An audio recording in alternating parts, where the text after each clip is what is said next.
Hello, everyone. Welcome to Everything Arsenal. It's time for the big one. Newcastle away.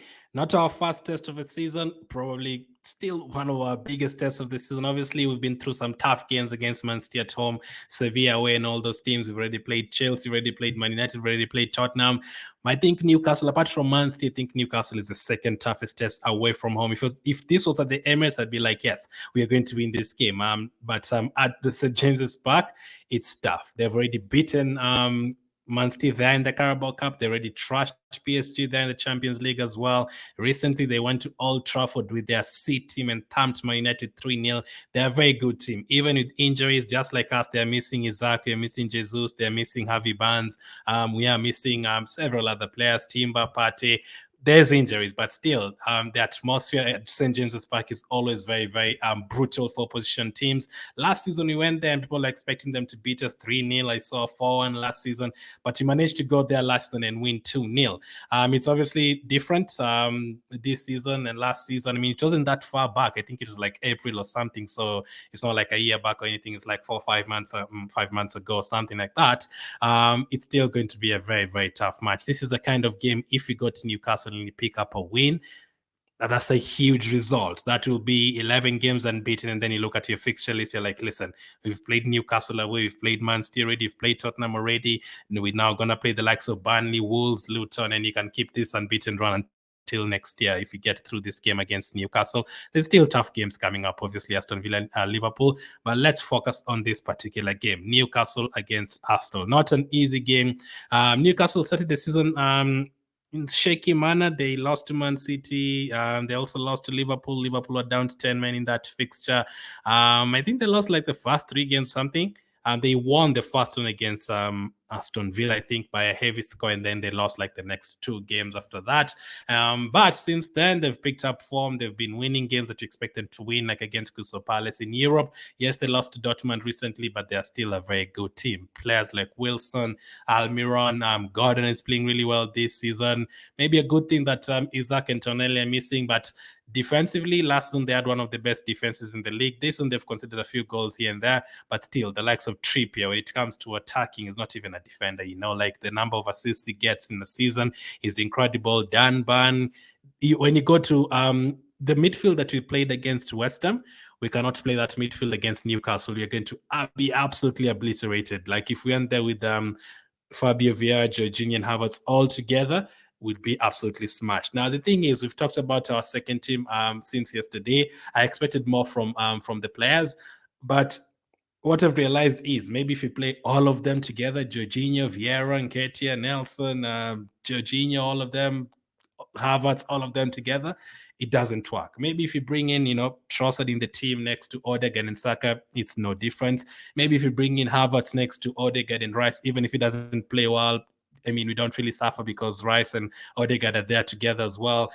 Maybe if we bring in someone like a Nelson when Saka is tired and they still Martinelli and Jesus on the pitch, they all play well. The moment you play with all these good players who end up playing well as well. And even if you don't play well, the other players will carry you. But if you play all of them together, it doesn't work. So first up, we can't play that midfield that we did against West Ham, against Newcastle. Last season, they didn't score a goal against us. We drew 0-0 at the Emirates. We beat them 2-0 at their place.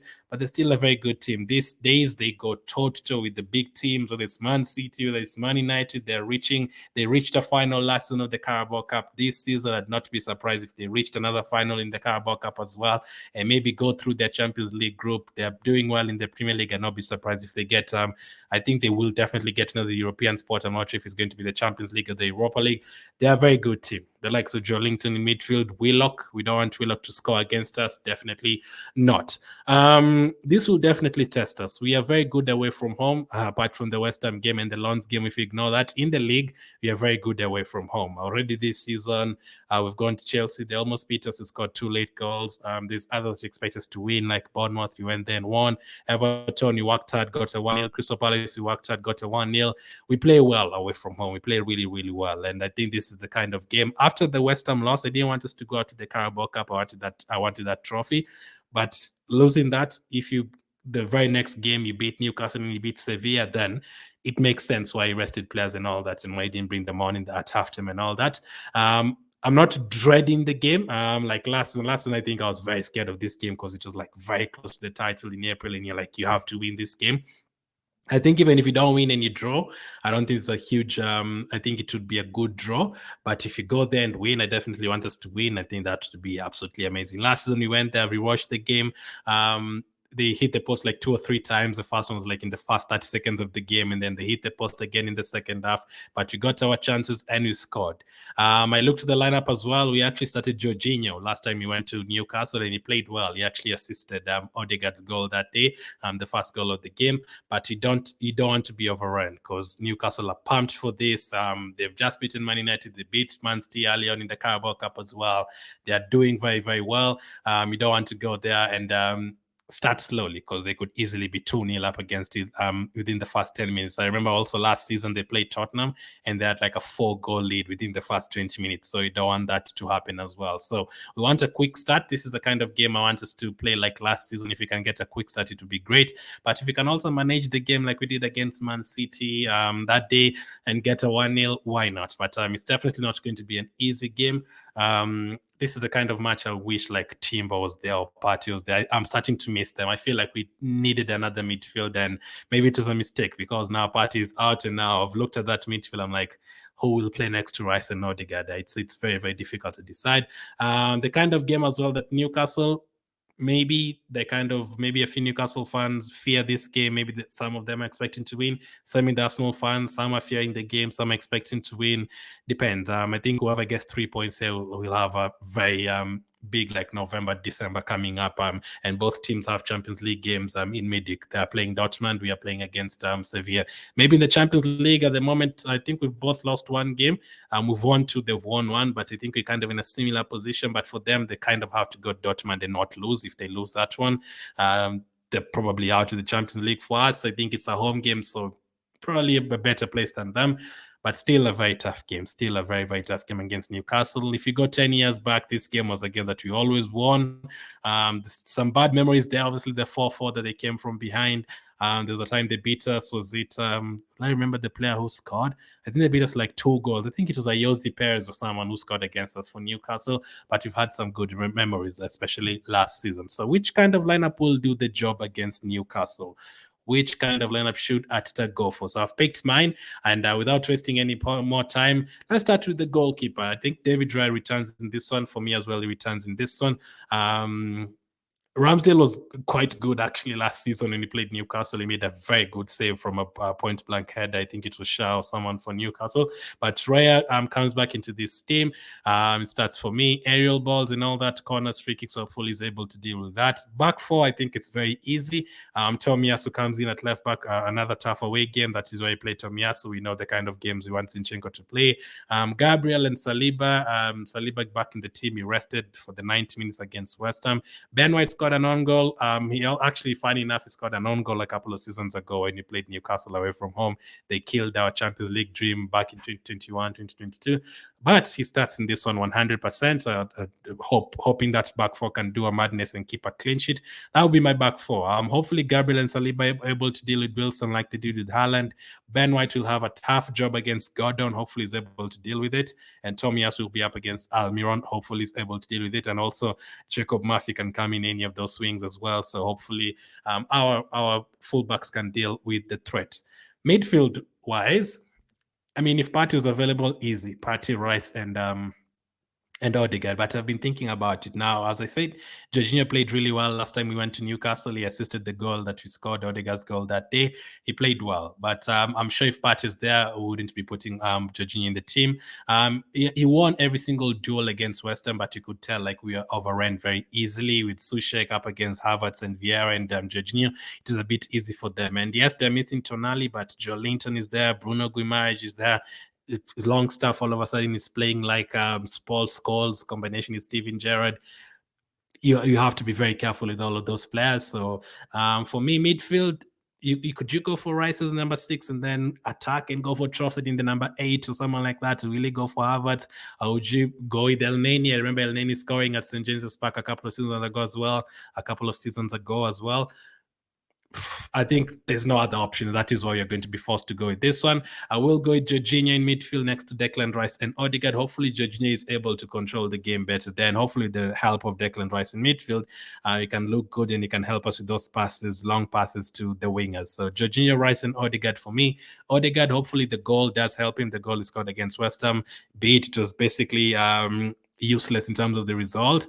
But hey, it kept our run going of scoring in every single game, I guess. And his confidence. I was really focusing on Odegaard's confidence. Obviously, he had a couple of shaky games before that, but a couple of quiet games. Let's call it quiet games. This one, he's back. Hopefully, he can score like he did last season. And next to Declan Rice. Declan Rice was our man of the match against Man United, man of the match against Man City, man of the match against Chelsea as well. I'd say I think I gave him a 7 or 8 out of 10 in those games. I think he's a very good option for us in this particular game. Hopefully, he can carry us to victory in this one. Up front, again, Nketiah had a poor game against West Ham. Hopefully, he can get the Nketiah we got against Sheffield United. This is going to be a tough game. He's up against, I don't think Botman is injured, so Shah and Lascelles, I think hopefully Nketiah can deal with that, and Saka and Martinelli, hopefully they can keep their fullbacks busy. Last time when he played Newcastle at home last season, Trippier dealt very well with Martinelli. Martinelli was very quiet, and obviously in terms of physicality, Burn will be hitting and knocking around Saka. So hopefully in terms of pace, Saka can beat him in terms of pace, hopefully. I will still not yet seen the Saka that we know from last season and the previous season, where he's just going to get the ball and run past the fullback 10 times. I think this one is kind of saving his energy more, and we're using the left side, we're using the midfield as well. So maybe it's a good thing, but let's see. Saka, Martinelli for me, and Nketiah up front. That leaves on the bench Ramsdale, Zinchenko, Kvyat, Cedric, El Neni, Havertz, Fabio Vieira, Nelson, and Trossard. Maybe if we need to attack and get a goal or two, maybe Trossard, Nelson can help us in that one. Hopefully, if Havertz comes on and helps us with the aerial. He looked good in aerial balls in terms of corners and free kicks when he played West Ham. I have a feeling he might even end up starting. I don't know. Let's wait and see. Zinchenko, Kvyat. Zinchenko only comes on like if you need to control the game more and you need to attack more, maybe you can come on there. If you need defensive reinforcements, then Kvyat is there as well. But it's not as strong as we want it to be, because Smith Rowe is injured, Partey is injured, Timber is injured, Jesus is injured, so we are missing a few players on the bench. But let's hope we can get the job done with the first team in the first lineup, the first 11 that is starting. So that is my starting lineup, and that is my expectations for the game. Next up, let's go to the predictions. That's where you'll find out my predictions for Newcastle, Arsenal as well. Let's start with the last week. So last week I actually got a couple of results spot on. I went to Tottenham to beat the Crystal Palace 2-1. I got that one spot on. Let me put this on the big screen.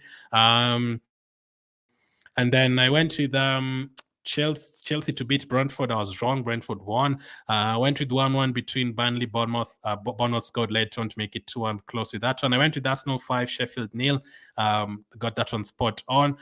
Wolves, Newcastle went for 2-1. Newcastle. Wolves once again scored late on to make it 2-2. Went for West Ham to beat Everton 3-0. Apparently, they were saving the 3 goals for the Arsenal game. Went with Aston Villa to beat Luton 4-0. It was 3-1. Brighton, Fulham. I thought that was going to be a Brighton win 3-1, but it turned out to be 1-1.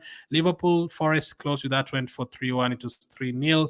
Man City, Man United again close with that one. I went for 3-1. It was 3-0. Like if I predicted 3-0 for both those ones, I would have had them spot on. Gave Man United and Nottingham too much credit, too much expectations. But those are my predictions for last time. Next up, let's go to my predictions for this week. What are my predictions for this week? Going to be very interesting. Let's go to round 11. Man United Fulham, I've gone for a 2-2 draw. I had gone for Man United 2-1, but I've changed that one. I feel like Man United are just not doing well at all in their defense with Evans and Maguire. Fulham are not that great as well, but I mean, Man United can concede to Iwobi and Million. Like it could happen. 2-2. I've gone for Brentford, West Ham 2-2 as well. Could easily be a Brentford win because West Ham are missing players in this one. Alvarez, Paqueta all missing. I've gone for Crystal Palace, Burnley 2-1. This is a tough one to predict. Could easily be a 0-0, a 1-1. Any team could win.